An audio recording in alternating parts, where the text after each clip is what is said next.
মাননীয় রাজ্যমন্ত্রী এবং প্রধান সচিবের কাছে যে অন্য রাজ্যগুলোতে আমি কিছুদিন আগে পাটনা গেছিলাম, সেখানে স্বাস্থ্যমন্ত্রীর অফিসে দেখে এসেছিলাম যে কন্ট্রোল রুম সমস্ত sub division hospital, district hospital, medical college, state হসপিটালগুলোকে ডাইরেক্ট মনিটরিং হচ্ছিল, পরিষ্কার আছে কিনা, এমার্জেন্সিতে রুগী পড়ে আছে কিনা, আউটডোরে ব্রোকার আছে কিনা, ঠিকঠাক হচ্ছে কিনা, বাইরে যে হসপিটালের একটি সুন্দর স্বাস্থ্যসম্মত পরিবেশ ঠিকঠাক আছে কিনা, গার্বেজ ক্লিনিং আছে কিনা, এইসব জিনিসগুলো আমি ওখানে দেখে এসেছি।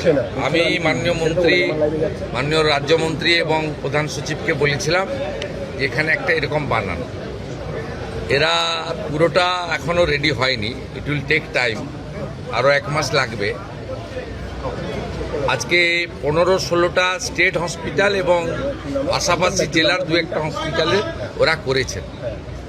আমি কিছু সাজেশন দিয়ে গেছি, মাননীয় মন্ত্রী নোট করেছেন, প্রধান সচিব নোট করেছেন।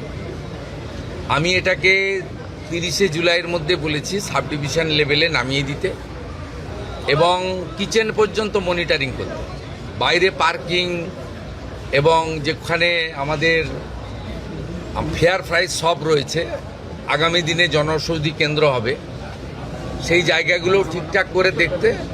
ওয়ার্ডের ভিতরে কিছু রেস্ট্রিকশান রয়েছে হেলথ গাইডলাইনে, রুগীদের দেখানো যায় না, কিন্তু মেঝেটে যে পরিষ্কার আছে কিনা দেখানো, বা আমাদের এমার্জেন্সিতে কোনো রুগী পড়ে আছে কিনা, একটা হসপিটালের যে পরিবেশ এবং যে পরিষেবা, এই দুটো ঠিকঠাক করার জন্যই একটা মনিটরিং দরকার আছে। এটা তারা করতে পারবেন। আমি ইনিশিয়ালি স্টেট হসপিটালগুলোতে যেটা দেখেছি, আমার পরিচ্ছন্নতা দেখে ভালো লেগেছে এবং আউটডোরগুলোতে একটা সিস্টেমে ডিসিপ্লিন ওয়েতে কিউ মেনটেন করে যেভাবে এন্ট্রি হচ্ছে বা তাদের চিকিৎসা হচ্ছে, এটাও ইনিশিয়ালি ভালো লেগেছে। এবং এটা আপনাদের জেনে রাখা দরকার, এটা মাননীয় মুখ্যমন্ত্রী বা মন্ত্রীদ্বয়ের সাডেন ভিজিট ছিল। আমি 9:45-এ ইচ্ছা প্রকাশ করেছি, যেহেতু আমি কাছেই থাকি এখানে চিনার পার্কে, আমাকে নবান্ন যাওয়ার পথে আমি 9:45-এ জানিয়েছি, 11:05 এসেছি। আমি এনাদের কিছু ইনপুট দিয়েছি, কিছু ওনারা আমাকে ইনিশিয়ালি দেখিয়েছেন, গ্র্যাজুয়ালি ইমপ্রুভ করবে এবং পরিবেশটাও বদলে যাবে এই বিশ্বাস আমি রাখি। অফিসাররা, আধিকারিকরা দে আর ফুললি কম্পিটেন্ট, ইন্টেলিজেন্ট, ডাইনামিক। তাদের কাজ করার জন্য গাইড করা দরকার, নেসেসারি ফান্ড অ্যারেঞ্জমেন্ট করে দেওয়া দরকার, আর এনকারেজ করা দরকার। করবেন ওরা, আমার বিশ্বাস। কাজের যে মুক্ত পরিবেশ তারা পেয়েছে, চাপ মুক্ত হয়ে কাজ করছেন, আমাদের ইচ্ছাটা তারা বুঝতে পারছেন, ঠিকঠাক সব হয়ে যাবে, এটা আমার বিশ্বাস। আমি চাই আগামী দিনে 54 টাকা মাত্র 3 বেলা খাওয়ারে ছিল, 110 টাকা এই সরকার করে দিয়েছে। খারাপ খাওয়ার, দুপুরেও কুমড়ো, রাতেও কুমড়ো, কুমড়ো খারাপ নয়, আমরাও খাই, কিন্তু ওই যে বললাম এত নিম্নমানের খাওয়ার, এগুলো তো ওভারলুক করা হয়েছে। 17 সালে লাস্ট খাওয়ারের টাকা রিভাইজ করা হয়েছিল, 17 আজকে 26-এর অর্ধেক হয়ে গেছে, 27 সাল আসতে যাচ্ছে। এইটা আপনার বাড়িতেও তো জিনিসপত্র বাজারে কিনতে যান, সেই জিনিসপত্রের দাম বেড়েছে। এই প্র্যাকটিক্যাল থিঙ্কিংটা বিগত দিনে যারা পরিচালক ছিল তাদের ছিল না। তারা এই যে ছোট ছোট বিষয়, মিড ডে মিলে 6 টাকা 70 পয়সা ভারত সরকার দিচ্ছে, আপার প্রাইমারিতে 10 টাকা পায়, তাহলে প্রাইমারির বাচ্চারা কেন নিম্নমানের খাবার পাবে? সেটা আমরা যে 10 টাকা করেছি। একইভাবে গর্ভবতী মহিলাদের যারা আইসিডিএস 12 টাকা ছিল, সেটাকে আমরা 14 টাকা করেছি। সেখানে আপনার 8 টাকা ছিল আইসিডিএস এর, একদম ছোট শিশুরা যায় যারা স্কুলে যায় না, 5-এর নিচে, সেই শিশুদের খাওয়ারেও আমরা 8 টাকার জায়গায় 10 টাকা করেছি। আমাদের চিন্তা ভাবনাটা সবসময় প্রান্তিক এবং অর্থনৈতিকভাবে দুর্বল মানুষের জন্য আছে। কারণ কোনো নেতামন্ত্রীর লোকেরা সরকারি হসপিটালে যায় বলে আমার জানা নেই, তারা প্রাইভেট হসপিটাল অ্যাভেল করে, বড় বড় আধিকারিকরাও তাই করেন, যারা হাই ইনকাম গ্রুপ। ন্যাচারালি এখানে যারা আসেন তাদেরকে পরিষেবা দিতে হবে এবং সব হসপিটাল থেকে দালাল রাজ মুক্ত করতে হবে এবং মানুষকে সুন্দর পরিষেবা দিতে হবে। এবং আমরা ভারত সরকার নাম দিয়েছে আয়ুষ্মান মন্দির। মন্দিরে যেমন পবিত্রতা থাকে, শুদ্ধতা থাকে, স্বচ্ছতা থাকে, একাগ্রতা থাকে, সেবাপরায়ণতা থাকে, সেই ভাবটা স্বাস্থ্য কেন্দ্রগুলোতেও আসবে। এই লক্ষ্য নিয়েই কিন্তু এখানে আমরা কাজ করছি। স্বাস্থ্যকর্মীদের তো সুরক্ষা আমরা দিবই, এবং তারা, আমি নার্স বোনেদের দিদিদের দেখলাম অ্যাপ্রন গ্লাভস সুন্দর করে ড্রেসে আছেন, খুব সুন্দর। আমি প্রধান সচিবকে বলেছি মন্ত্রীদ্বয়কে রেখে সামনে যে ল্যামিনেশন করা ব্যাচ করে দিতে। আপনারা মাঝে মাঝে দেখান যে ইঞ্জেকশন দিয়ে ফেলেছে, ট্রলি যার নিয়ে যাওয়ার কথা, যার সিকিউরিটি দেওয়ার কথা সে সেলাই করে দিয়েছে। এইটাকে সেগ্রিগেট করার জন্য, চিহ্নিত করার জন্য বা আলাদা করার জন্য বিভিন্ন স্তরে বিভিন্ন কালারের ল্যামিনেশন করা ব্যাচও চালু করতে বলা হয়েছে। এবং আমি যেটা কলকাতাতে জোর দিতে বলেছি, তারাতলার ইনসিডেন্টের পরে নিজে চোখে দেখার পরে, এখানে ট্রমা দরকার বলতে নেই, কিন্তু বড় ডিজাস্টার হলে গেলে কিন্তু সামলানোর ক্ষমতা সরকারি হসপিটালের নেই। 50-100 জন পর্যন্ত সামলে দিতে পারে, আমি দেখেছি। তাই অন্তত 250 জনকে মানে 1 মিনিটে প্রাইমারি পরিষেবা দিতে পারেন এমন একটা ট্রমা সেন্টার বানানো উচিত। সেটা স্বাস্থ্যমন্ত্রী এবং প্রধান সচিব, তারা রাজ্যমন্ত্রী, তারা কথা বলে রেডি করবেন। জায়গা এনাফ আছে এখানে, হসপিটালগুলোতে বিশ্ববিদ্যালয়ের মতো জায়গা, প্রচুর জায়গা পড়ে রয়েছে।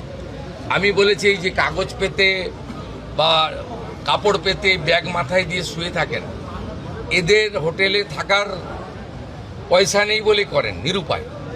তা আপনারা পিছনে একটা জায়গা করে দিন, আমরা দরকার হলে ইউনিটে 25 লাখ টাকা করে দিয়ে দেবো। আপাতত আপনার পাইপের লোহার যেগুলো আছে সে সেট বানিয়ে ভালো করে মেজে দিয়ে একটা কমন ইউরিনাল ল্যাট্রিন দিয়ে ফ্যানের ব্যবস্থা করে এটাও করতে পারেন, এটাও আমরা বলেছি।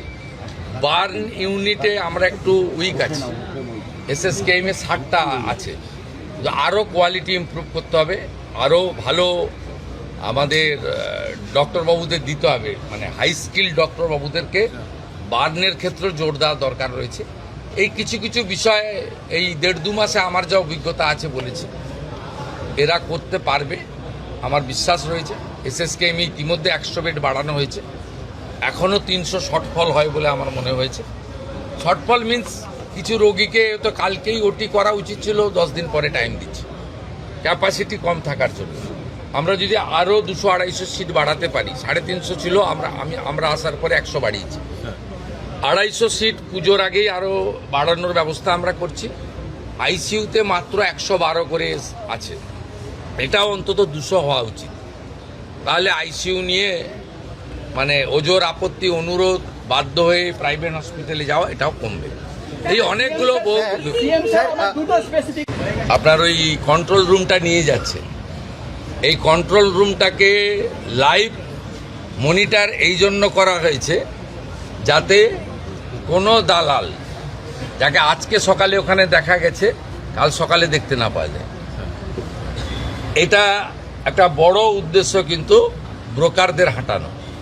রুগী কখনো 2 দিন পর পর যাবে না ব্লাড টেস্ট করতে, রুগী কখনো আলট্রাসোনোগ্রাফি করতে পরপর 2 দিন যাবে না, তাহলে চিহ্নিত হয়ে যাবে একটা লোক যে সোমবার সকালেও দাঁড়িয়ে আছে, মঙ্গলবারও দাঁড়িয়ে আছে, বুধবারও দাঁড়িয়ে গেছে। আপনাদের আমি চলে যাওয়ার পরে এটা দেখুন ফুল পেজেড হয়নি, কিন্তু ইনিশিয়ালি এটা স্টার্ট হয়েছে, মানে মর্নিং শোজ দ্য ডে। আমি বলবো যে সুপ্রভাত, ভালো হবে। প্রাইভেট হাসপাতালে মিস্টার হেলথ মিনিস্টার বলেছিলেন যে একটা সিট রিজার্ভ রাখতে হবে, বেড রিজার্ভ রাখতে হবে, যেটা যারা দুর্বল মানুষ তাদের জন্য সংরক্ষণ। আপনাকে ক্ষেত্রে বলি শুনুন, ডাক্তারবাবু তখনও জয়েন করেননি ক্যাবিনেটে। আমি একটা মিটিং করেছিলাম এসএসকেএমে, সেখানে প্রধান সচিব সহ সকলকে আমি বলেছিলাম যে আমার জানা আছে, আমি দীর্ঘদিন ধরে এখানকার ল মেকার, পাবলিক রিপ্রেজেন্টেটিভ, আমার জানা আছে যারা বিগত সরকারের কাছ থেকে, মানে বিগত 15 বছর সরকার কোনো হসপিটাল প্রাইভেট করেনি, তার আগে যারা সরকার করেছেন বিধানচন্দ্র রায়ের সময় থেকে জ্যোতিবাবুর সময় পর্যন্ত, যে জায়গা সরকার দিয়েছে, কেনা জায়গায় কিন্তু এগ্রিমেন্ট নেই, যে জায়গা সরকার দিয়েছে 1 টাকাতে, সেই টাকাতে পরিষ্কার লেখা ছিল যে 15% বেড তারা ফ্রিতে গরিব মানুষকে দেবে, কিন্তু এটা মেনটেন হতো না।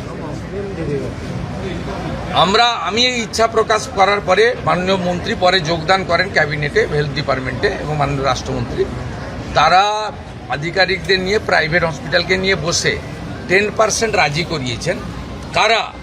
আপনি যে হসপিটালের মালিক জমি কিনে করেছেন তার কাছে গিয়ে মানবিক কারণে দাবি করতে পারেন, কিন্তু অধিকার নয়।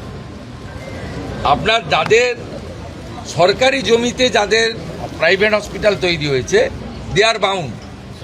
ওরা ইনিশিয়ালি দেখুন 0 ছিল, 15% দেওয়া উচিত, 10% এগ্রি করেছে। It's a good. আস্তে আস্তে মানসিকতা হবে।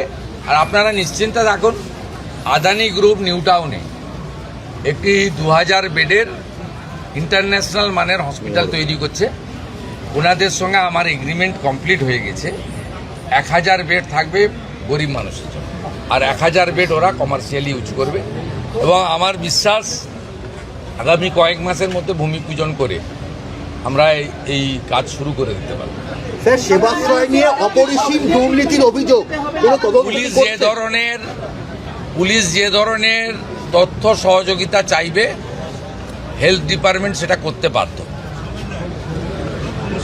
করতে বাধ্য।